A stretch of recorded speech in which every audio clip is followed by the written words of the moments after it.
Welcome to Tenor Tech, where I solve the problems you didn't even know you had. You start by confirming Python and pip are available. That ensures package installs will succeed.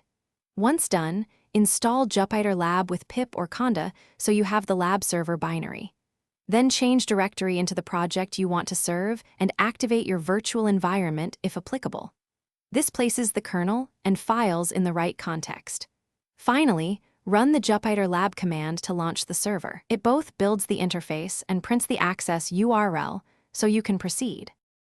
Once the server starts, you'll manage kernels and options to match your workflow. If you're on a remote machine, use no browser and set a port, then tunnel SSH to that port so the browser connects locally. Make sure each virtualenv has an installed kernel so notebooks pick the correct interpreter. Register them with ipykernel. If you need extra UI features, install pre-built extensions or lab extensions. Restart Jupyter Lab after installing to load changes, and confirm your environment appears in the launcher.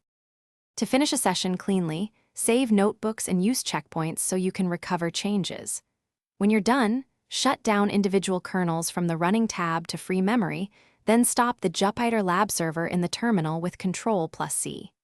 If the browser didn't open automatically, copy the tokenized URL printed to the console or verify the chosen port isn't in use. For persistent failures, check the terminal logs for traceback text and confirm your environment's path and firewall or SSH tunnel settings are. Thanks for watching. Subscribe to keep your life in tune.